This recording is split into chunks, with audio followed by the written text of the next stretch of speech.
আসসালামু আলাইকুম রহমতুল্লাহি ওয়া বারাকাতুহু। উপদেশ হাদিস নং 4, আব্দুল্লাহ ইবনে আব্বাস রাদিয়াল্লাহু আনহু থেকে বর্ণিত, আব্দুল কায়েম গোত্রের প্রতিনিধি দল যখন রাসূলুল্লাহ সাল্লাল্লাহু আলাইহি ওয়াসাল্লামের দরবারে এসে পৌঁছল, তখন তিনি জিজ্ঞাসা করলেন, কোন গোত্র অথবা কোন প্রতিনিধি দল? তারা বলল, রবিয়াহ গোত্র।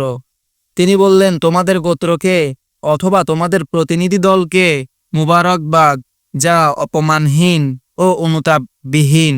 তারা বলল, হে আল্লাহর রাসূল সাল্লাল্লাহু আলাইহি ওয়াসাল্লাম, হরম এর মাসগুলি ব্যতীত আমরা আপনার নিকটে আসতে পারি না, কেননা আমাদের ও আপনার মাঝে কাফের মুজার গোত্রটি অন্তরায় হয়ে আছে। অতএব আপনি আমাদেরকে এমন পরিষ্কার চূড়ান্ত কিছু বিষয় নির্দেশ করুন, যা আমরা আমাদের বাকি লোকদের গিয়ে বলতে পারি ও যার দ্বারা আমরা জান্নাতে প্রবেশ করতে পারি।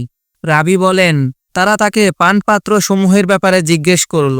জবাবে রাসূলুল্লাহ সাল্লাল্লাহু আলাইহি ওয়াসাল্লাম তাদেরকে 4টি বিষয় নির্দেশ দিলেন ও 4টি বিষয়ে নিষেধ করলেন।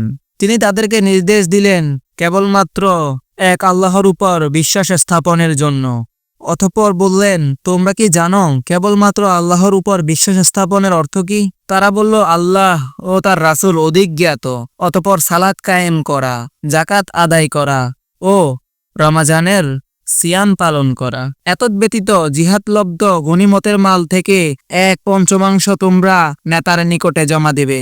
অতঃপর রাসূলুল্লাহ সাল্লাল্লাহু আলাইহি ওয়াসাল্লাম তাদেরকে 4টি পাত্র সম্পর্কে নিষেধ করলেন, যা হলো 1. হান্তাম অর্থাৎ শরাব তৈরির কলসি, যার গর্দান সবুজ ও লাল রঙের। 2. দুব্বা অর্থাৎ লাউ বা চাল কুমড়া শুকনো খোল দ্বারা প্রস্তুত মদ্যভাণ্ড। 3. লাকিব অর্থাৎ গাছের গুঁড়িতে গর্ত করে সেখানে শরাব বানানোর পাত্র বিশেষ। 4. মুজাফফাত অর্থাৎ আলকাত্রা বা অনুরূপ গাঢ় তৈল জাতীয় বস্তু দ্বারা মোড়ানো মদ্যপাত্র বিশেষ। অতঃপর রাসূলুল্লাহ সাল্লাল্লাহু আলাইহি ওয়াসাল্লাম তাদেরকে বললেন, তোমরা এগুলি বিষয় স্মরণ রাখবে ও তোমাদের বাকি লোকদের জানিয়ে দিবে।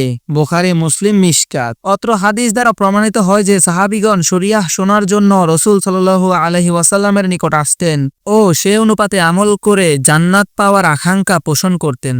সুবহানাল্লাহ। আল্লাহ তাআলা আমাদেরকে বুঝার ও আমল করার তৌফিক দান করুন। আমিন। আসসালামু আলাইকুম রহমতুল্লাহ।